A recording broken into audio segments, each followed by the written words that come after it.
para dizer que nós temos escola bíblica para as crianças, tá? Se você não sabia, fala para a pessoa que está do seu lado. Nós temos escola bíblica, tá? Para crianças. Fala aí para ele, verdade? Estou mandando você abraçar, não estou mandando você beijar. Estou mandando só você dizer para ele que tem escola bíblica. Amém? Para crianças. Para adultos também tem. Amém? Amém, queridos. Eu acho realmente que tem encontro nosso que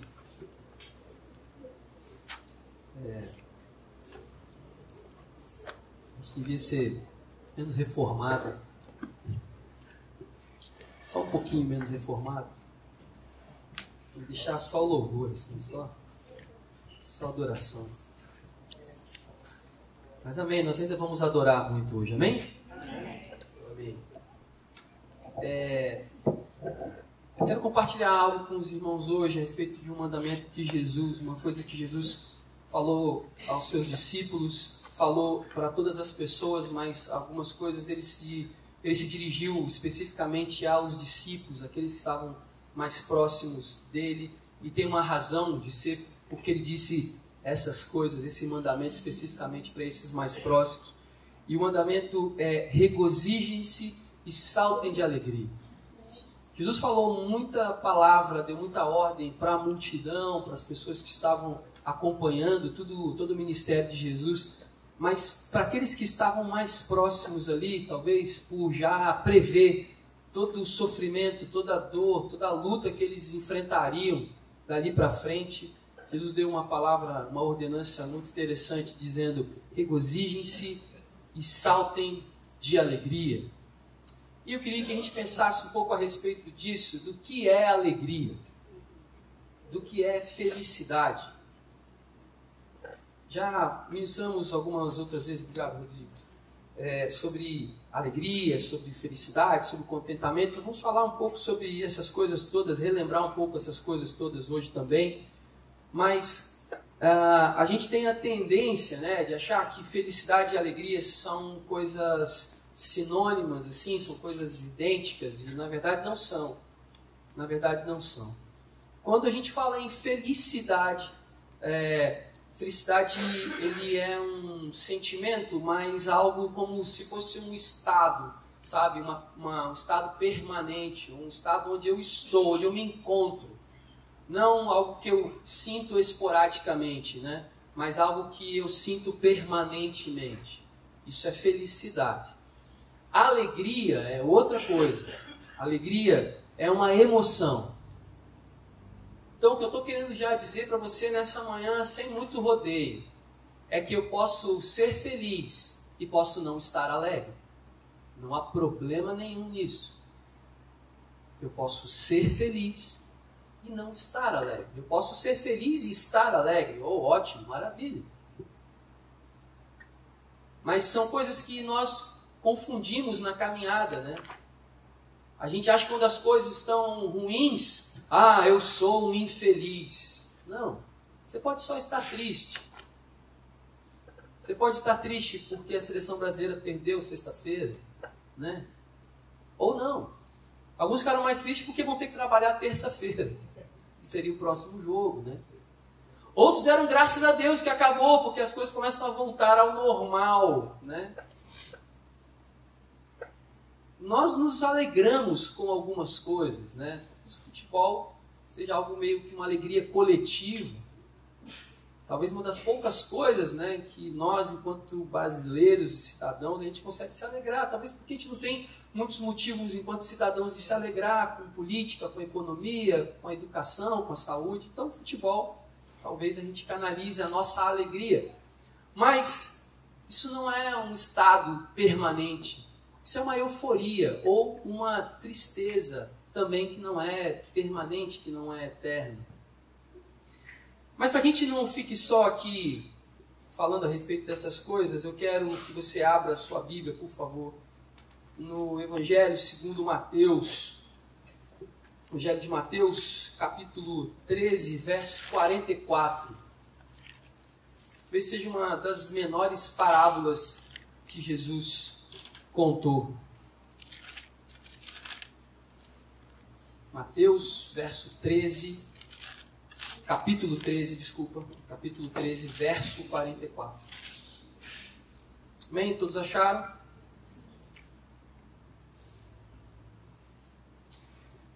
O reino dos céus é semelhante a um tesouro escondido num campo que um homem achou e escondeu e foi tomado de alegria, cheio de alegria, com gozo.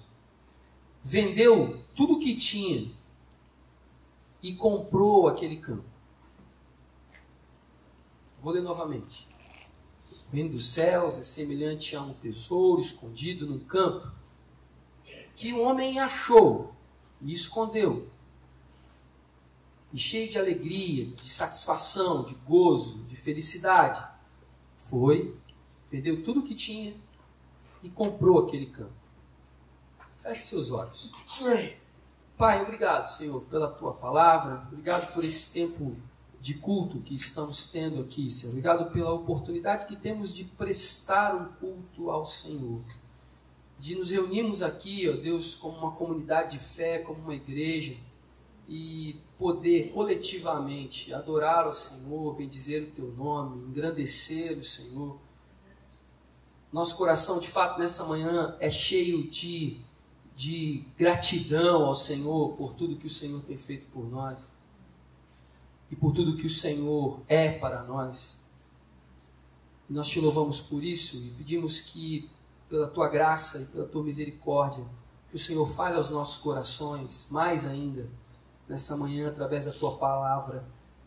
Que essa parábola faça tanto sentido para nós, quanto fez no dia em que os Seus discípulos ouviram essa palavra. Em nome de Jesus, Pai, nós clamamos. Amém. Essa história, essa parábola que Jesus conta aqui no capítulo 13, Mateus vai narrando, né, vai descrevendo no capítulo 13 algumas parábolas, né? Você vai encontrar aí a parábola do joio, da semente, da mostarda, do fermento, do tesouro escondido, da pérola perdida, ou de grande valor. Enfim, você vai encontrar outras referências de parábola no próprio capítulo 13. E essa parábola do homem que encontra, né, um tesouro escondido, eu não sei você, talvez a minha cabeça que viaja um pouco, muito de vez em quando, parece uma história de pirata, né? Piratas do Caribe, né? Número 23, 13. Assim, o cara estava tranquilamente lá trabalhando, de repente, né, capinando lá um terreno, ou sei lá, limpando alguma coisa, uma propriedade, um campo, e ele encontra um tesouro. E aí ele encontra o tesouro e ele não fala nada para ninguém, ele vai lá, esconde aquele tesouro novamente, vende tudo que ele tem, compra aquela propriedade inteira, compra aquela terra toda, só por causa do tesouro que está ali escondido. E Jesus compara isso ao reino dos céus. Primeiro a gente tem que entender o contexto todo da parábola, e para que a gente não fique pensando que Jesus estava viajando aqui nessas histórias, mas pensar que o contexto daquele povo era um contexto em que as pessoas não costumavam guardar as suas riquezas em cofres e bancos.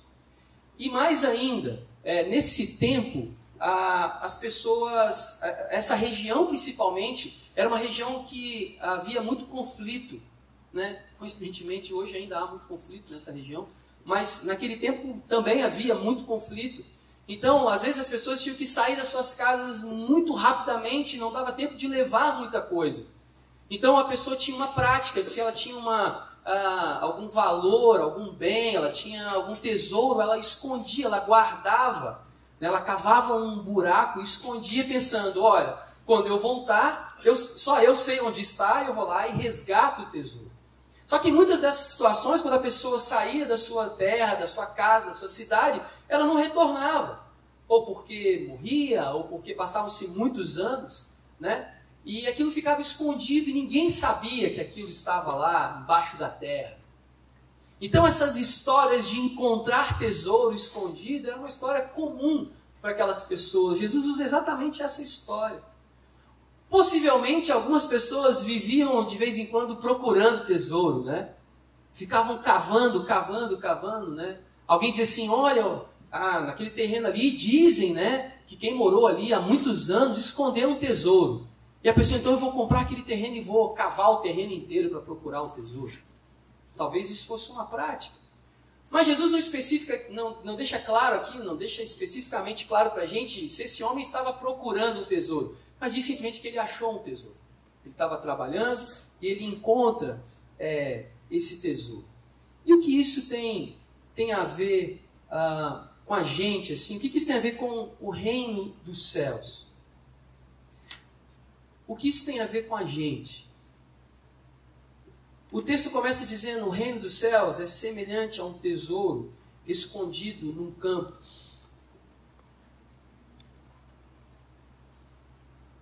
Quando você encontra algo muito precioso, algo que tem muito valor, você quer muito aquilo para você. Você quer viver intensamente aquilo. Você não quer viver de forma, tudo bem, a não dar valor. O tesouro é algo que tem um valor em si mesmo. Ok? O tesouro é algo que tem um valor em si mesmo. Mas algumas pessoas podem não dar o devido valor ao tesouro. Nessa mesma parábola, nós podemos imaginar que esse homem não compartilhou com ninguém por que ele estava vendendo tudo que ele tinha e comprando um terreno que talvez não tivesse nenhum valor. Só ele sabia o valor que tinha por baixo de toda aquela terra. E ele vai e começa a vender, e talvez os seus vizinhos falem assim: você está maluco, cara? Você mora num lugar maneiro. Você tem tudo aqui, para que você vai vender isso? Vai comprar um lugar esquisito lá? Aqui ninguém dá valor, aquilo está abandonado. Mas ele disse: eu não posso explicar agora. Mas você vai entender, uma hora você vai entender. Não, você está maluco. Quando Jesus compara o reino dos céus a isso, Jesus está querendo nos dizer algumas coisas muito interessantes a respeito do que nós encontramos enquanto tesouro eterno.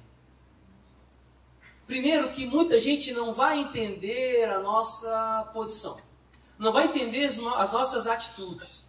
Isso é muito comum de alguém que acha um tesouro. Porque por mais que o tesouro tenha um valor em si, como eu disse, algumas pessoas não conseguem enxergar o tesouro. Algumas pessoas acham loucura porque elas não estão vendo o tesouro. Você viu o tesouro. Você sabe o valor que tem.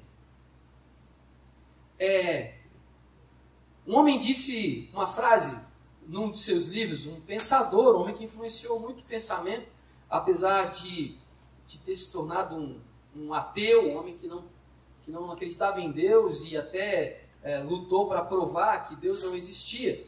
Ele disse uma frase que tem muito a ver com o que a gente está falando aqui. Ele disse assim: aqueles que foram vistos dançando foram julgados insanos por aqueles que não podiam escutar a música. Essa frase se encaixa muito bem com o que a gente está falando. Alguém pode olhar para nós e pensar assim: cara, esse povo é doido. O que esse povo encontrou? Por que esse povo está feliz? Está todo mundo triste e esse povo está feliz. Está todo mundo dizendo que não tem esperança e esse povo tem esperança. Que desgrama, que povo é esse? O que esse povo encontrou? Esse povo é louco. As pessoas vão achar loucas aquelas que encontraram algo que para elas não faz o menor sentido. Que para elas o entendimento não alcança ainda. O que Jesus estava dizendo para os seus discípulos: olha, às vezes não adianta você argumentar. Não adianta você explicar. Aliás, vai ter situações que você não vai nem poder explicar. Você vai ter que vivenciar. Você vai ter que experimentar. E isso é suficiente para impactar a vida das pessoas. A gente às vezes fica muito preocupado em defender, em provar, em mostrar para as pessoas o reino de Deus. E a gente às vezes esquece nessa tentativa de mostrar, de falar, de convencer, de viver o reino. É como se você encontrasse lá o tesouro e tal, lá naquela terra, e você saísse e fizesse diferente aqui do homem que encontrou o tesouro e começasse a falar assim, olha, tem um tesouro lá naquela terra. Aí as pessoas vão lá e olham, cara, não vi nada. Cavei nos mesmos lugares, lá na mesma terra e não achei nada. Não, cara, você está maluco, eu fui lá, dei uma cavucada só, dei uma enxadada só e já achei o tesouro. Não, fui lá, não vi nada. O terreno está do mesmo jeito, tudo seco. Senão não é possível. E a gente fica numa tentativa quase exaustiva de levar as pessoas a encontrar um tesouro que elas não estão vendo. Que os olhos delas ainda não estão abertos para ver esse tesouro. Mas a pergunta que fica para nós é, você encontrou de fato esse tesouro? Você tem indícios na sua vida, na sua caminhada de fé, que você encontrou esse tesouro? O que te faz ter certeza de que esse tesouro, que é o reino dos céus, foi encontrado por você? E você, como esse homem, você vendeu tudo, você abriu mão de um monte de coisa por causa dessa vida diferente agora, em que essa vida, esse terreno, esse lugar que você vai viver agora tem um tesouro. Mesmo que ninguém saiba, mesmo que as pessoas não deem valor a isso, mas você sabe, e você sabe o valor que isso tem. Mas como que tem sido a sua vida sob essa perspectiva de um tesouro encontrado, de algo que você encontrou e que você dá muito valor a ele? Paulo, escrevendo aos Filipenses, no capítulo 3, verso 8, você não precisa ler, eu vou ler com vocês. Ele diz assim, na verdade, tenho também por perda todas as coisas, pela excelência do conhecimento de Cristo Jesus, meu Senhor, pelo qual sofri a perda de todas estas coisas que ele já tinha listado nos versículos anteriores, e as considero como lixo, como escória, para que possa ganhar a Cristo. Paulo talvez tenha sido o homem, talvez não, com certeza, no início da pregação do evangelho, da igreja primitiva ali, no início dos primeiros anos da igreja, o homem que mais evangelizou, o homem que mais levou pessoas a conhecer a Cristo. E Paulo não está dizendo para a gente aqui a forma como ele fazia isso, como ele levava as pessoas a entenderem, a compreenderem isso. Ele estava dizendo como ele encontrou, como ele pautava a vida dele, como que as prioridades de Paulo se tornaram a partir do momento em que ele encontrou o tesouro. Ele está falando dele. Paulo não estava querendo que as pessoas vivessem uma vida que ele achava que era a vida que elas deviam viver. Paulo estava dizendo, eu encontrei esse tesouro e a partir daí eu passei a viver assim. A partir daí a minha vida mudou por causa disso. E por que Paulo considera todas essas coisas, todas as outras coisas como escória, como lixo?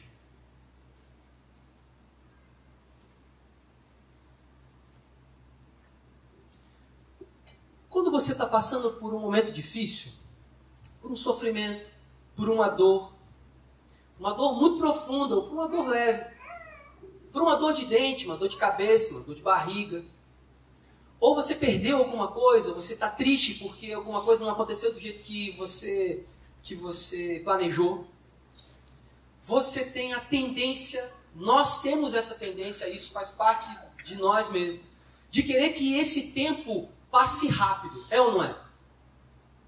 Eu tive algumas crises renais, e quem já teve isso sabe como dói, né? O Hudson, que é enfermeiro, sabe muito bem o que é isso, porque ele também já passou por isso. E numa das crises que eu tive, a dor era tão grande, e algumas pessoas dizem que é comparada à dor do parto. Não sei porque eu nunca tive filhos, assim, né? Nunca vou tê-los também. Graças a Deus. Obrigado, Senhor. Obrigado por ter nascido um homem. Obrigado. Deus abençoe as mulheres. Que Deus continue dando muita força, capacidade a você de suportar essa dor que nós homens não imaginamos o que é. Mas a dor da cólica renal, da crise renal, é absurda. E toda vez que eu ia ao pronto-socorro e tomava um remédio, e das últimas vezes foram doses muito pesadas e cavalares de remédio, eu ficava aguardando. A primeira coisa que eu perguntava para os enfermeiros é: quanto tempo faz efeito? Aí vinha sempre uma piadinha, né? Assim, pelo seu tamanho, seu peso, você quer dizer o que com isso? Que eu sou pequeno e sou pesado. Eu quero saber só quanto tempo, não estou perguntando mais nada. Você fica meio aborrecido quando está com dor, né? E 20 minutos. Você diz, caramba, 20 minutos mais eternos da vida. Porque são 20 minutos que não tem posição, a dor não para e você fica na expectativa de que ela vai parar. É pior ainda, né? Você quer que passe logo aquele sofrimento. Quando você está triste por alguma coisa, você torce para que aquilo passe rápido. Agora, quando você está vivendo um momento de felicidade, lembra de um momento de felicidade que você viveu recentemente? Você quer que aquele momento se eternize, né? É até bonito falar assim, até poético, né? Estou meio poético hoje. É até bonito falar que esse momento se eternize. A gente tira foto. Por que as pessoas tiram foto hoje, né? Isso é uma doença, esse negócio de tirar foto, né, Saulo? Tem gente que tira foto toda hora. Não, porque eu quero eternizar o momento. Vamos... Ok, mas vamos viver, ok? Pelo menos um pouquinho do momento que não vai ser eterno. Esse agora, né? Mas a gente quer que esse momento dure para sempre. Ok? É sob essa perspectiva de eternidade, sob essa ótica da eternidade, que Paulo fala sobre essas coisas. Quando você encontra o tesouro, você quer que aquele tesouro seja eterno. Mas sabe qual é o problema? Ele é eterno. Você encontrou uma coisa que não vai passar, que não é passageira. Por isso, Jesus compara o homem que encontrou esse tesouro e a postura dele, a atitude dele com o reino dos céus. Você encontrou algo que não vai passar, que é eterno. E aí, como que passa a ser a sua cabeça a partir disso? E tem uma coisa que eu compartilhei essa semana no grupo caseiro, que eu acho muito interessante.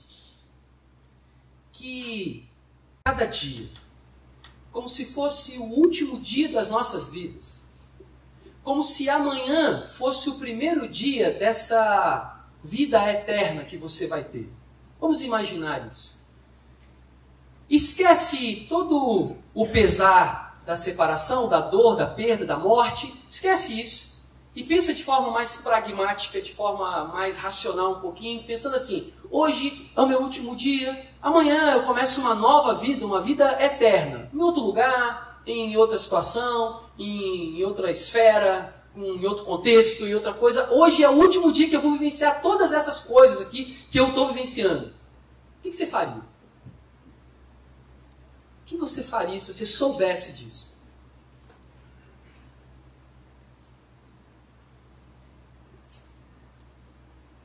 O que eu acho é que nós devíamos viver todo dia assim. A gente deixa muito para um outro dia algumas coisas. A gente tem uma relação complicada com o tempo, porque a gente acha que nós controlamos o tempo. E a gente não controla o tempo. A gente acha que, eu encontrei um tesouro aqui, mas espera lá. O tesouro está aqui, ele não vai sair daqui, é meu, né? Já achei, é meu. Eu posso fazer um monte de outras coisas antes, porque o tesouro está ali, ninguém vai roubar o tesouro. Está escondido, ninguém sabe onde é que está. E aí eu vou gastar o meu tempo, a minha vida, as coisas, com outras coisas. As minhas prioridades são outras. Depois eu volto para isso aqui. Depois eu volto para o tesouro. Ele é eterno mesmo, ele vai ficar ali.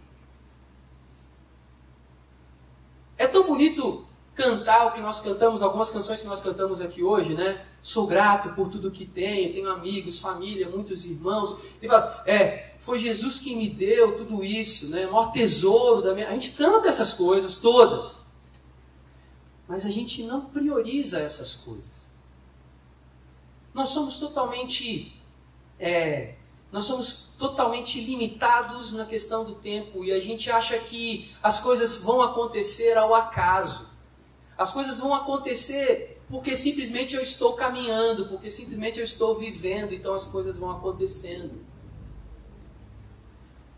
As coisas vão acontecer, isso é uma verdade. Mas eu quero desfrutar das coisas que eu que o Senhor me permite vivenciar hoje. Eu não vou viver mais intensamente amanhã do que eu posso viver intensamente hoje. Se eu amo alguém, se eu amo o que eu faço, se eu amo as pessoas, eu não vou fazer menos hoje do que eu vou fazer amanhã para guardar energia. Não vou economizar, energia. Não vou dizer para a pessoa que eu gosto, que eu amo, que eu a amo, porque a gente ainda vai ter muito tempo para dizer isso. Não vou abraçar hoje aquela pessoa, porque ela está aqui todo dia, toda semana que vem eu abraço. E eu falava um pouquinho disso na escola bíblica hoje a respeito do tempo, e todos que estavam lá pensaram, mas alguns puderam compartilhar como isso é uma verdade. De que às vezes eu protelo, às vezes eu deixo para amanhã alguma coisa que eu posso fazer, viver, experimentar hoje, e o amanhã nunca chega. Eu tenho tentado viver da seguinte maneira, queridos, sob essa ótica aqui de Paulo. Tenho tentado viver da seguinte maneira: a minha eternidade começa amanhã. Então eu vou viver o hoje, tudo o que Deus me permitir, me fazer viver hoje. Porque amanhã começa a minha eternidade. E se chegar amanhã e não começar? Tudo bem, vai ser mais um dia para viver tudo de novo. E se não for no outro dia? E assim a gente vai vivendo. Isso muda completamente as nossas relações. Porque você começa a perceber que o aborrecimento, a raiva, a ira, o ódio, começam a ser tão pequenos diante dessa ótica. Por que foi mesmo que eu não falo com fulano, hein? Nem me lembro mais por que a gente brigou. Nem me lembro mais por que eu estou aborrecido com aquela pessoa. E eu contei um testemunho pessoal que há algum tempo, há muitos anos, eu era recém-casado e nós perdemos um amigo, e ele era baixista como eu. Coincidentemente ele tinha um carro vermelho como o meu, e ele morreu num acidente de carro, uma coisa muito terrível. Foi triste demais, foi pesado demais para todo mundo. Mas a coisa mais pesada naquele velório, vendo os pais, a dor da família, os amigos, tudo ali, mas foi ouvir de inúmeras pessoas: puxa, eu não tive o último encontro com ele. Eu não pude dizer o que eu queria dizer. Eu tinha algumas coisas para consertar com ele e eu não fiz. Cara, que terrível isso. E a gente vive achando que eu sempre vou ter uma chance amanhã. Que o tesouro está lá, eu não preciso me preocupar. E eu esqueço que uma hora eu posso chegar lá e fazer: cadê o tesouro? E eu não lembro mais onde é que está o tesouro. Eu não fiz um mapa como os piratas fazem, marcando tantos passos para a direita, tantos passos para a esquerda para encontrar o tesouro. Sabe, parece um pouco contraditório, eu estar falando que o tema da pregação hoje é regozijem-se, alegrem-se, e está fazendo você pensar sobre isso. Mas é exatamente para que você entenda que nós temos uma oportunidade todos os dias de olharmos para esse tesouro e falar: ele é eterno e eu vou viver isso profundamente todos os dias. A minha eternidade não vai começar amanhã, a minha eternidade vai começar hoje. E eu vou viver como se, de fato, eu vou experimentar todas as coisas que esse tesouro, todos os bens, todos os benefícios que esse tesouro me oferece hoje. E eu não estou falando sobre uma questão financeira, de uma pregação de teologia, de prosperidade, não é nada disso. Eu estou falando de valores eternos. Valores que a traça não corrompe, não consome, que o tempo não desgasta, que a valorização ou desvalorização da moeda vai mudar o valor do que você tem. Eu estou falando de coisas eternas, de valorizar o tesouro eterno que você tem. Assim como Jesus compara essa parábola ao reino dos céus. Porque a segunda parte do versículo que nós lemos diz que o homem foi cheio de alegria e vendeu tudo o que ele tinha. Segunda coisa que eu quero falar com vocês, ele vendeu tudo o que tinha, cheio de alegria. Nós falamos algumas semanas aqui a respeito de caminhar com Jesus, como exige uma dose de sacrifício, tome a sua cruz, siga-me, né? Há algumas prerrogativas aí de renúncia, de uma série de coisas, mas isso não pode trazer tristeza para o meu coração, isso tem que trazer alegria para o meu coração. Você não pode servir a Deus como se isso fosse um peso, um fardo, um jugo pesado. Sabe, uma coisa que me levou a demorar, entre aspas, um tempo a assumir e reconhecer um serviço ministerial, prestar um serviço ministerial a uma comunidade de fé, a uma igreja, porque os exemplos muitas vezes que eu via eram exemplos de, coitadinho, que dor, teve que abandonar isso, teve que sofrer isso, largou aquilo por causa do ministério, por causa... Pera lá. Eu posso até fazer esse julgamento, né? Olhar para alguém que largou toda a sua vida, sua família, o seu bem-estar e tal, e foi numa vida de renúncia, viver no campo missionário, num lugar perseguido, né, onde o cristianismo é perseguido, e foi lá se entregar lá. Eu posso ter um pensamento assim, nossa, que loucura, cara, que não sei o quê. Agora, a pessoa que faz isso, quando ela faz genuinamente, o sentimento dela é outro. É o sentimento do cara que achou o tesouro. Você vai falar com ele assim, cara, você vai mesmo largar a sua profissão? Você tem uma profissão belíssima, você é um advogado, você é um professor, você é um médico, você vai largar tudo isso para ir para o campo missionário, viver de oferta? O cara fala, vou. Mas peraí, você não está entendendo, você está largando sua casa, sua cama, seu quarto, tem ar-condicionado, e é sua mãe que paga a conta, nem é você que paga. Você vai largar tudo isso mesmo? O cara fala assim, vou, velho. Você está desesperado pela atitude dele e ele está exultante, feliz pela renúncia que ele está fazendo.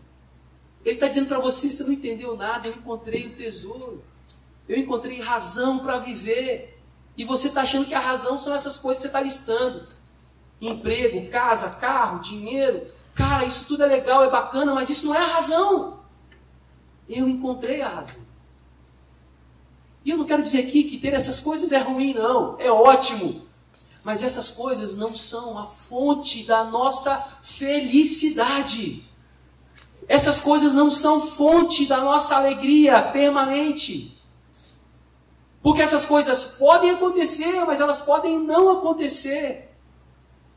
Mas o nosso sentimento tem que ser, sou feliz. Com Jesus sou feliz. Se paz a mais doce eu puder gozar, ótimo. Mas se dor a mais terrível eu tiver que suportar, ótimo também, porque sou feliz com Jesus. Amém. Então não está nas coisas, está no tesouro que eu encontrei. E que não importa se as pessoas não encontraram, ou se as pessoas não viram o tesouro, ou se elas não dão o mesmo valor ao tesouro, porque eu sei o valor que ele tem para mim. Eu sei o valor que o tesouro tem para mim.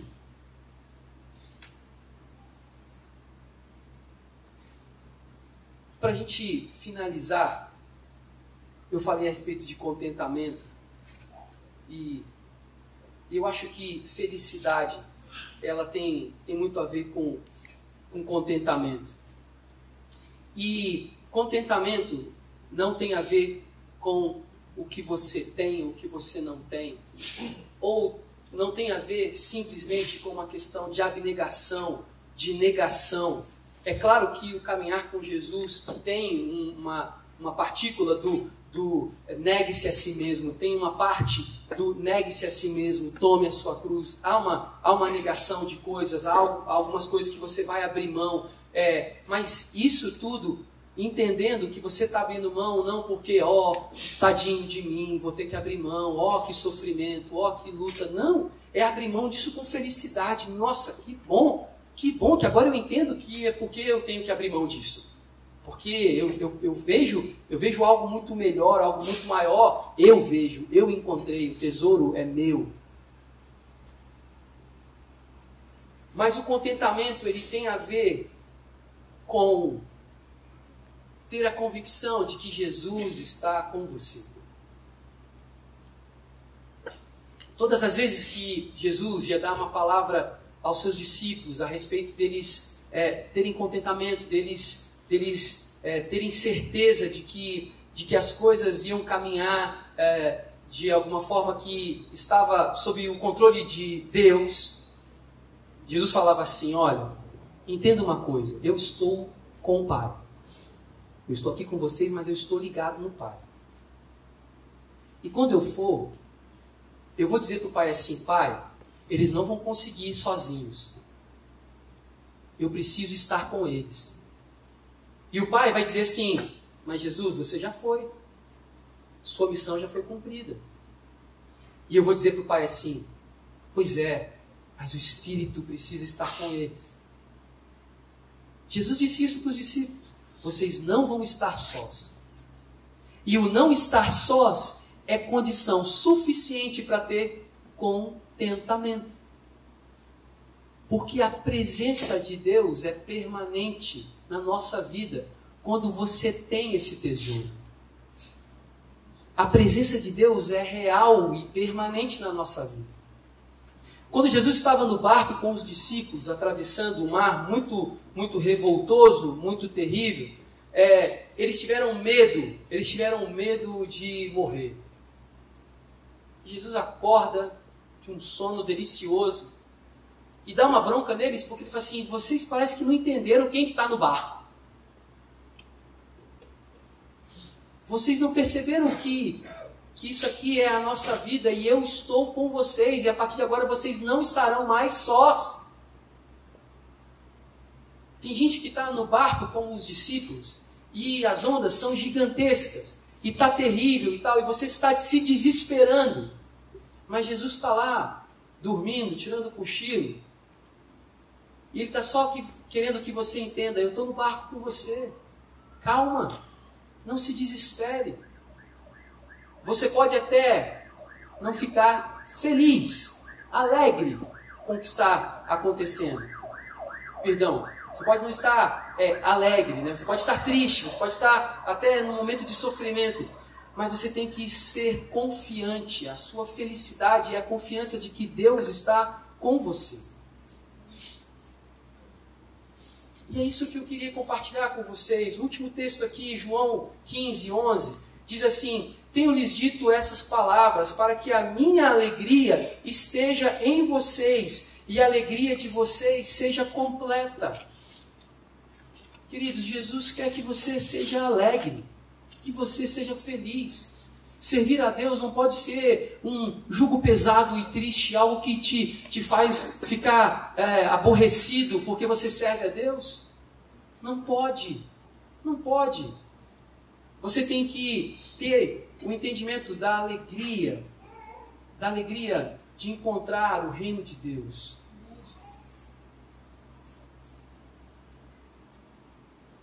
Eu queria que a gente cantasse uma canção. É uma canção bem antiga.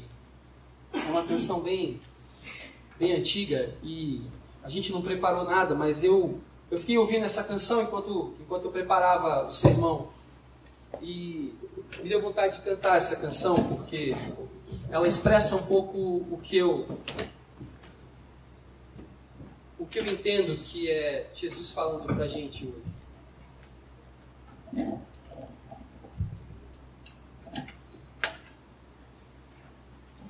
E eu sei que não é uma canção de alegria, de a gente ficar pulando e saltitando, mas é uma canção para a gente meditar a respeito da letra dessa canção e do que ela de fato representa para nós. E ela talvez seja a canção que descreve de forma muito peculiar a passagem de Jesus com os discípulos naquele mar tão revoltoso, naquele mar tão difícil.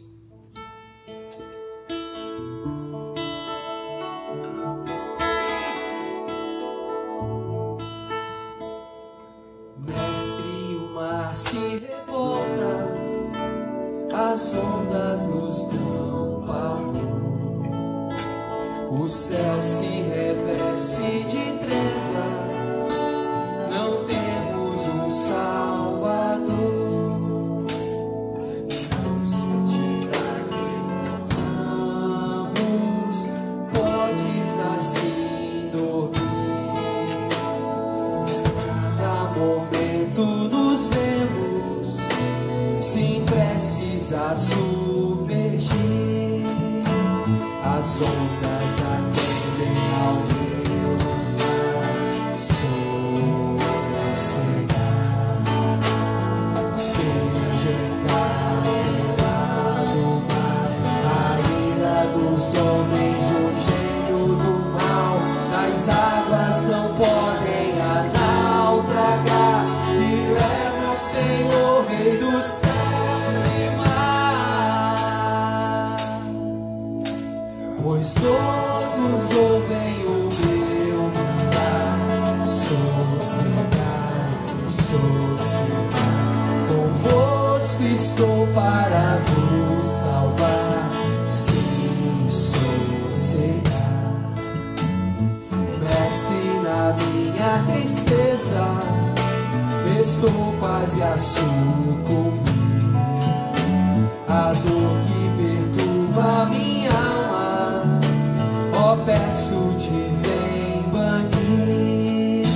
De ondas do mar que me cobrem, quem te fará sair? Pereço sem ti, ó meu mestre, vem logo me acudir. As ondas atendem ao meu andar, sossegar. Seja encapelado o mar, a ira dos homens, o gênio do mal, das águas não podem naufragar, e leva ao Senhor, Rei do céu e mar.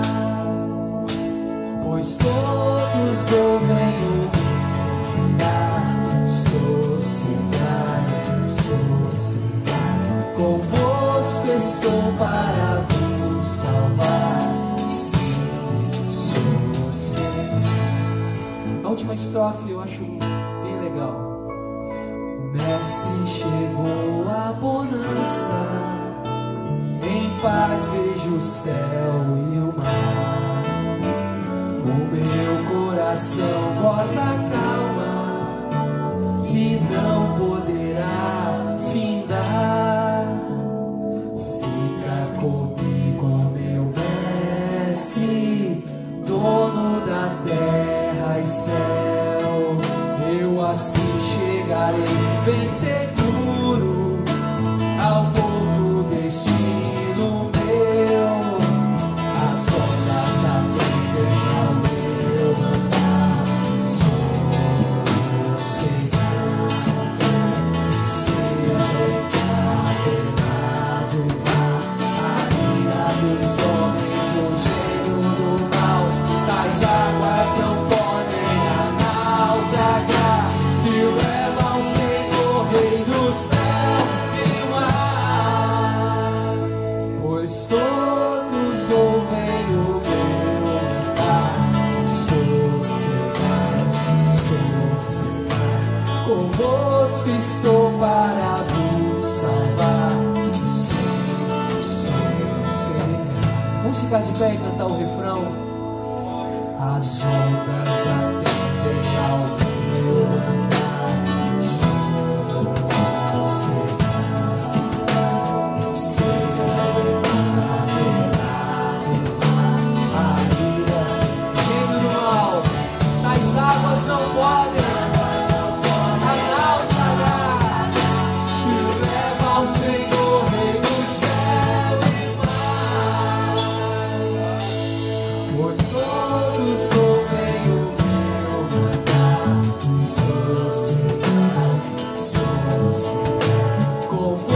conosco estou para vos salvar.